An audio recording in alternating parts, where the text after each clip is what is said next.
In today's video, we'll be talking about the single largest infectious killer of children worldwide, which kills more than 800,000 children under the age of 5 every year. And what is even more scary about this disease is that a child dies from this disease every 39 seconds. Every 39 seconds and not minutes. So keep watching to get to know more about this notorious killer of children. Assalamu alaikum everyone, and welcome to my channel. My name is Hawa Bakar. I'm a medical student at the Habib Medical School of the Islamic University in Uganda. I'm currently doing my clinicals. In this channel, I share with you my experiences as a medical student in relation to the 3 series I talk about. You can check out my intro video to know more about this channel. For those who are new here, you are most welcome, and for those who have been here, thank you and I love you all. Pneumonia by definition is an infection of the lungs which can be caused by bacteria, viruses and fungi, but mostly caused by bacteria. Now one would ask how pneumonia results in the death of so many children, and I'm going to explain that briefly. Now, in a healthy person, the lungs are made up of small sacs called alveoli, which fill with air when a healthy person breathes in and expel air out when you breathe out. But in a person who has pneumonia, the alveoli are filled with pus and fluid, which makes breathing painful, difficult, and limits oxygen intake. Also, when a child develops pneumonia, their lungs become stiff, and so there is less oxygen entering into the lungs.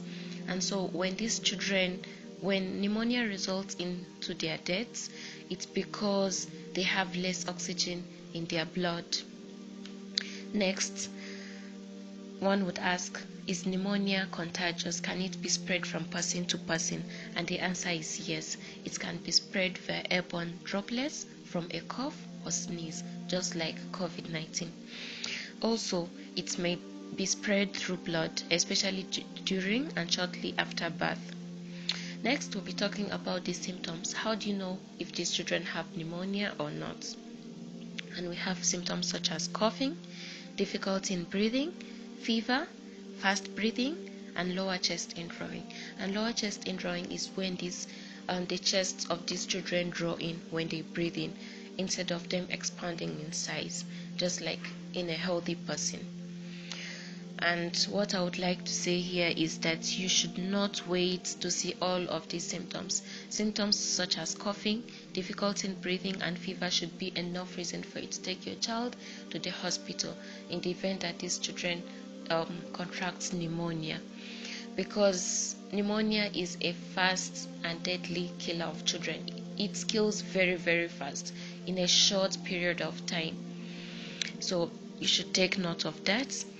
Next, we'll be talking about risk factors. And risk factors are factors that makes these children more prone to contracting pneumonia. And we have number 1, children with weakened immune systems due to malnutrition or undernutrition, especially in children who are not exclusively breastfed. Now, exclusive breastfeeding is breastfeeding, giving only breast milk to a child from birth to 6 months of age and not adding anything, not even water, because breast milk contains all of that. And most importantly, breast milk contains antibodies. Antibodies help the body to fight illnesses, and so you will find that children who are exclusively breastfed can adequately fight illnesses such as pneumonia and other killer diseases in children. Also, in the event that a child who is exclusively breastfed contracts pneumonia, the duration of the infection is shortened because the body can fight the disease within a short period of time or on its own. Also, under risk factors, we have pre-existing illnesses such as HIV infections and measles. And HIV infection is an immune compromising disease. What I mean by that is that it's a disease which weakens the immune system. So when the immune system is weakened and it cannot fight illnesses, it makes the body prone to contracting illnesses such as pneumonia and other killer diseases in children. Also, we have environmental factors such as indoor air pollution caused by cooking and living in crowded rooms. Now, air pollution, it causes harm to the lungs of these children, because more especially because their lungs are still maturing, and so when it causes damage to the lungs of these children, it makes them more prone to contracting respiratory illnesses such as pneumonia and others. Also, we also have parental smoking.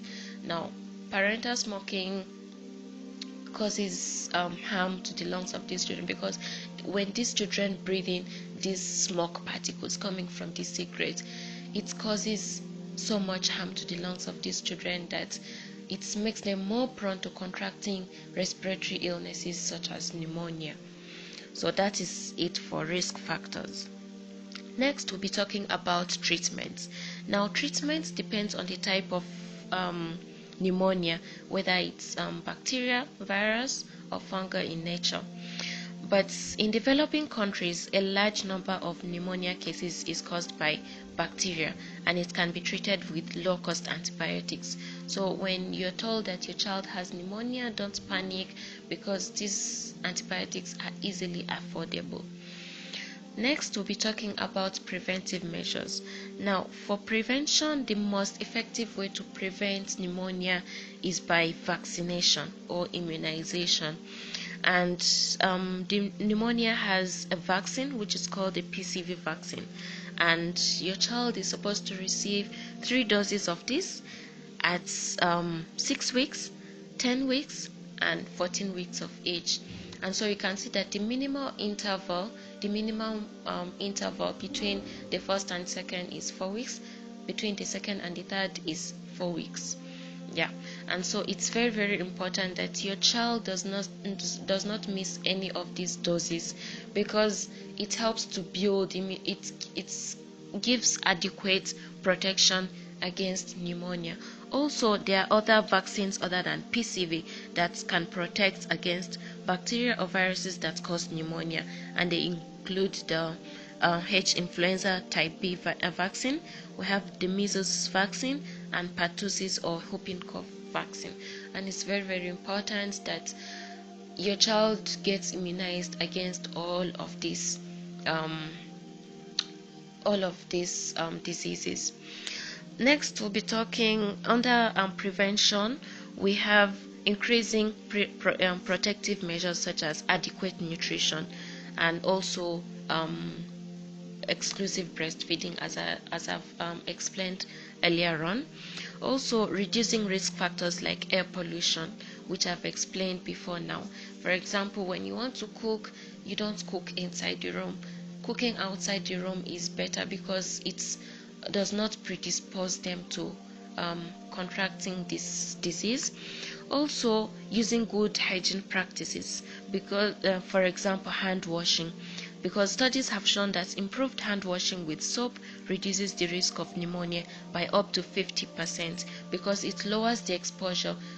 Maybe, for example, when you've had contact with maybe a virus or bacteria which causes pneumonia, washing your hands kills this bacteria and provides maximum protection against diseases like pneumonia. Next, this is now from me to you, and what I want to say is that all of this is not just theory, and that children are really dying from pneumonia.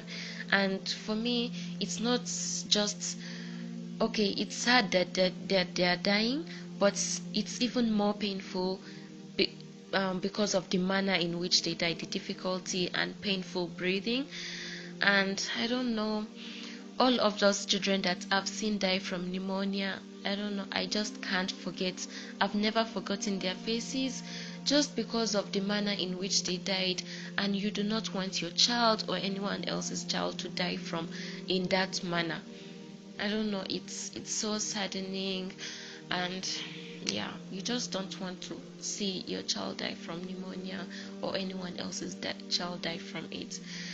And so it's very, very important that we prevent this disease as much as we can. And so That brings us to the end of today's video, and thanks for staying till the end. And if you want to see more of such videos on killer diseases of children, please subscribe down below and let me know in the comment section what you think about this video. I know you've learned, maybe heard of things that you never knew before, and you might be curious about something that I've said or have questions. Please feel free to talk about it in the comment section.